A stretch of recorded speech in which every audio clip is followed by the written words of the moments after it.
Hi guys, welcome back to Varnika Chawla vlog. कैसे हो आप सब? आई हो आप सब अच्छे होंगे। तो आज मैं बहुत इम्पोर्टेंट टॉपिक पे बात करने वाली हूँ आप लोगों से, क्योंकि ये मैंने फेस किया है तो मैं नहीं चाहती कि आप लोग फेस करें।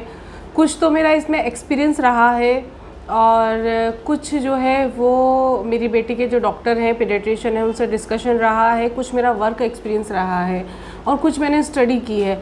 तो ये सब चीज़ों को मिलाकर मैंने एक टॉपिक जो है वो डिसाइड किया है आप लोगों के साथ में शेयर करने के लिए। तो वीडियो के एंड तक आप लोग बने रहिएगा। तो चलिए स्टार्ट करते हैं। तो मैं आज बताने जा रही हूँ कि बड़ों की तुलना में बच्चों की जो रोग प्रतिरोधक क्षमता होती है वो बहुत कम होती है। इस कारण वो आसानी से कई तरह की जो बीमारियाँ होती हैं या संक्रमण होता है, इन्फेक्शन होता है, उनकी चपेट में आ जाते हैं। इन्हीं में से एक होता है यूटीआई, क्योंकि यूटीआई हम लोगों ने फेस किया है। तो यूटीआई जो होती है वो उसका फुल फॉर्म होता है यूरिनरी ट्रैक्ट इन्फेक्शन। यह जो यूरिनरी ट्रैक्ट है उससे रिलेटेड इन्फेक्शन होता है। अगर हम लोग वक्त रहते इस पर ध्यान नहीं दे पाते तो यह एक गंभीर रूप भी ले सकता है। तो आज हम इसी टॉपिक पर डिस्कस करेंगे और आप लोग प्लीज़ वीडियो के एंड तक बने रहिएगा। बहुत इंपॉर्टेंट टॉपिक है हमारे बच्चों के लिए। सबसे पहले हमारे लिए ये जानना ज़रूरी होता है कि यूरिन इन्फेक्शन आखिर होता क्या है और यह बच्चों में होना कितना आम होता है। यूटीआई यूरिनरी ट्रैक्ट या मूत्र मार्ग संक्रमण भी हम लोग इसको कहते हैं, इसमें होता है। यह बैक्टीरिया के कारण होता है जो मूत्र मार्ग के एक हिस्से को प्रभावित करता है और इन बैक्टीरिया के कारण किडनी और ब्लैडर में इन्फेक्शन हो सकता है। नेक्स्ट हमारा जो क्वेश्चन आता है कि बच्चों में यूटीआई इन्फेक्शन होने के क्या कारण होते हैं। तो उसके जो है पहला उसका कारण है कि यह बैक्टीरिया के कारण होता है और ये जो बैक्टीरिया होते हैं ये जो हमारे जेनिटल ऑर्गन होते हैं या जिसको हम लोग गुप्तांग भी बोलते हैं उसके आसपास हो सकते हैं या फिर और ये जो बैक्टीरिया है ये जेनिटल ऑर्गन से लेकर मूत्र मार्ग जो होता है वहाँ तक फैला हुआ होता है। सेकंड पॉइंट होता है कि गर्ल्स में जो बबल बाथ होता है, बबल बाथ का मतलब आप लोग समझते होंगे कि हम लोग बाथ टब में जो है सोप वगैरह होता है, शैम्पू होता है, उसमें बबल्स बना के बच्चों को उसमें हम लोग नहलाते हैं, तो वो जो होता है बबल बाथ कहलाता है। तो गर्ल्स में बबल बाथ हो गया या टाइट फिटिंग के जो कपड़े होते हैं वो पहनने के कारण भी यूटीआई हो सकता है। तीसरा कारण होता है कि अक्सर दिन के वक्त जो लोग यूरिन कम करते हैं, यूरिन को अवॉइड करते हैं, उनको भी यूटीआई होने के चांसेस बढ़ जाते हैं। फोर्थ पॉइंट है बाथरूम जाने के बाद बच्चों का जो पीछे का जो पोर्शन होता है, मतलब एनस जो रीजन होता है जहाँ से बच्चे मल त्यागते हैं या पॉटी एरिया जो होता है, उससे जब हम लोग आगे की तरफ से साफ़ करते हैं, बैक पेट पोर्शन से आगे की तरफ, कहने का मतलब है एनल रीजन से वेजाइना की तरफ जब हम लोग साफ़ करते हैं तो भी यूटीआई होने के चांसेस हो जाते हैं। पांचवा पॉइंट है बच्चे बहुत देर तक यूरिन को होल्ड करके रखते हैं तो इस वजह से भी यूटीआई हो सकता है। छठा पॉइंट है बाथरूम तक पहुंचते क्योंकि बच्चे गेम्स वगैरह खेलने में ज़्यादा बिजी होते हैं तो ये लोग क्या करते हैं कि यूरिन को होल्ड कर देते हैं। होल्ड करके ये जब तक इनका ब्लैडर पूरी तरह से फुल नहीं हो जाता तब तक ये हम लोगों को यूरिन के लिए नहीं बोलते हैं।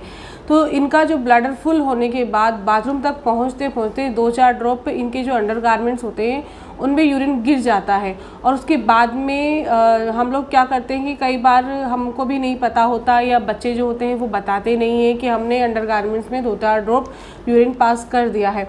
तो बाद में वो जो यूरिन होता है वो वापस से बैक्टीरिया पैदा करके यूटीआई का कारण बन जाता है। सबसे इम्पोर्टेंट नोट ये है कि लड़कों के मुकाबले लड़कियों को यूटीआई की समस्या ज़्यादा होती है। ऐसा 3 साल की उम्र के आसपास हो सकता है क्योंकि इसी उम्र में बच्चे टॉयलेट जाने की प्रैक्टिस शुरू करते हैं। बच्चों में यूरिन इन्फेक्शन के लक्षण, पहला लक्षण है फीवर, दूसरा लक्षण है नोजिया वॉमिटिंग, तीसरा लक्षण है भूख नहीं लगना, चौथा लक्षण है यूरिन में ब्लड का आना, भी एक लक्षण है यूटीआई का, या मिक्चुरेशन मीन्स बार बार अगर किसी को यूरिन आ रहा है तो वो भी यूरिन इन्फेक्शन का लक्षण हो सकता है।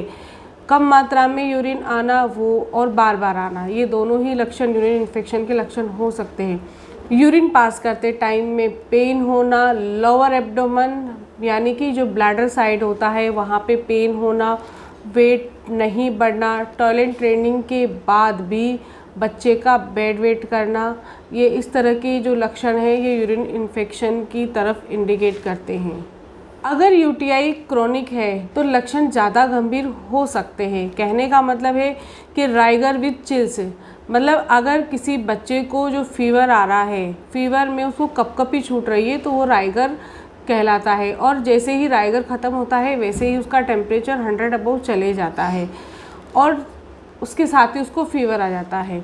स्किन का गर्म होना और रेड होना, नोज़िया वॉमिटिंग होना, एब्डोमेन में पेन होना, ये क्रोनिक यूटीआई के लक्षण हो सकते हैं। यूटीआई का इलाज, पहला जो इलाज है वो होता है यूटीआई के दौरान किडनी को कोई भी नुकसान ना हो, इस वजह से डॉक्टर्स एंटीबायोटिक्स देते हैं। दूसरा है, कई केसेस में क्या होता है कि ऑरल मेडिकेशन से भी फ़ायदा हो जाता है। इन केस अगर किस बच्चे को वॉमिटिंग वगैरह नहीं हो रही होती तो ऑरल मेडिसिन उसको असर कर सकती है। अगर यूटीआई क्रोनिक होती है तो इंजेक्टेबल मेडिसिन भी दी जाती है, और अगर यूटीआई कम मात्रा में एक्यूट है तो वो जो इन्फेक्शन रेट है अगर कम है तो इंजेक्टेबल मेडिसिन कई बार अवॉइड कर देते हैं डॉक्टर और ऑरल मेडिसिन दे देते हैं। यूटीआई के दौरान बच्चों को ऑरली लिक्विड्स, ऑरली फ्लूइड ज़्यादा से ज़्यादा देना चाहिए।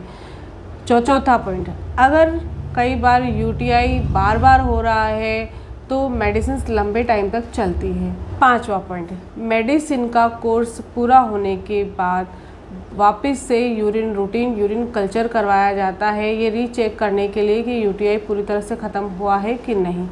सबसे मोस्ट इम्पोर्टेंट पॉइंट है छठा पॉइंट, बिना डॉक्टर की सलाह के कभी भी बच्चों को कोई दवाई नहीं देनी चाहिए, क्योंकि दवाई की मात्रा बच्चे के वज़न, बच्चे की हाइट के अनुसार डिसाइड होती है। तो अपनी मर्ज़ी से या अपने नॉलेज से कभी भी हमें बच्चों को दवाई नहीं देनी चाहिए। यूटीआई में बच्चे की घर पे क्या केयर करनी चाहिए, तो सबसे मोस्ट इम्पोर्टेंट पहला जो है टॉपिक वो है ज़्यादा से ज़्यादा बच्चों को लिक्विड डाइट दें और बार बार उसको यूरिन जाने के लिए हमें प्रेरित करना चाहिए। बार बार उसको हर 1 घंटे में 2 घंटे में उसको बार बार हमें यूरिन के लिए लेके जाना चाहिए। दूसरा, डॉक्टर से कंफर्म कर लेना चाहिए कि बच्चों को टोटल ओरल इनटेक कितना लेना है दिन भर में, 1 लीटर 2 लीटर जैसा भी डॉक्टर बोले उसके अनुसार। अगर बच्चे को फीवर है तो फीवर की मॉनिटरिंग करनी चाहिए और डॉक्टर के प्रिस्क्राइब के अनुसार उसको मेडिसिन देनी चाहिए। चौथा पॉइंट, अगर फीवर ज़्यादा है, 100 से ज़्यादा अगर फीवर आ रहा है, बच्चे को टेम्परेचर आ रहा है, तो तुरंत डॉक्टर से कांटेक्ट करना चाहिए। पांचवा पॉइंट, बेबी कितनी बार यूरिन करता है, यूरिन की क्वांटिटी, यूरिन का कलर, यूरिन की स्मेल, यह सब नोट करके रखना चाहिए। छठा पॉइंट, बच्चे का टोटल ओरल इनटेक और टोटल आउटपुट कितना है वो नोट डाउन करके रखना चाहिए, ताकि हमें ये पता चले कि बच्चा कितना ले रहा है और कितना वो निकाल रहा है। अब सवाल ये उठता है कि यूरिन इन्फेक्शन होने से कैसे बचाया जाए। तो हमें बच्चों को बबल बाथ नहीं कराना चाहिए। बबल बाथ मीन्स वही बाथ टब में जो कई बार हम लोग शैम्पू वगैरह, सोप वगैरह, बाथ शैम्पू ये डाल के बच्चों को उसमें बिठा देते हैं, वो हमें नहीं कराना चाहिए। दूसरा, टाइट अंडरगारमेंट नहीं पहनाने चाहिए। तीसरा, ज़्यादा से ज़्यादा उनको पीने की चीज़ें देनी चाहिए। चौथा, बैक्टीरियल इन्फेक्शन से बचने के लिए बच्चों की जेनाइटल ऑर्गन को अच्छे से डेली क्लीन करना चाहिए। पांचवा, बच्चों को सिखाएं कि यूरिन और पोटी को रोककर नहीं रखना चाहिए, उन्हें हमें प्रेरित करना चाहिए बाथरूम में बार बार जाने के लिए। मोस्ट इम्पोर्टेंट पॉइंट, छठा पॉइंट, बैक्टीरिया से बचाने के लिए जेनाइटल ऑर्गन को या जो पोटी एरिया होता है उसको हमें आगे से पीछे की तरफ क्लीन करना चाहिए। कहने का मतलब है कि यूरिन साइड जो वेजाइनल एरिया से एनल रीजन की तरफ से उसको क्लीन करना चाहिए। डॉक्टर के पास हमें कब जाना है, तो सबसे पहला है अगर बच्चे के पेट में दर्द हो रहा है तो हमें तुरंत डॉक्टर को कंसल्ट करना चाहिए। यूरिन का कलर चेंज है, बहुत ज़्यादा स्मेली है, तो हमें डॉक्टर को कंसल्ट करना चाहिए। 100 डिग्री फ़ारेनहाइट से ज़्यादा अगर टेम्परेचर आ रहा है और बार बार आ रहा है तो भी हमें डॉक्टर के पास जाना चाहिए।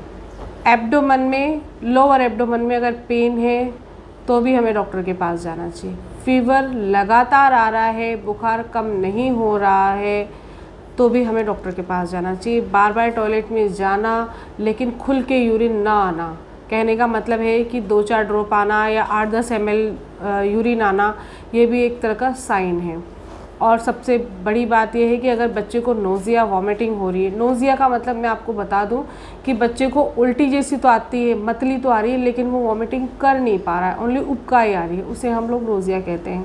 तो नोज़िया और वॉमिटिंग का आना ये भी एक तरह का इशारा होता है। उम्मीद करती हूँ आज का वीडियो आप लोगों के लिए बहुत हेल्पफुल रहेगा और इसी तरह के आगे मैं और हेल्पफुल वीडियो आप लोगों के साथ में शेयर करूँगी। तब तक के लिए नमस्कार।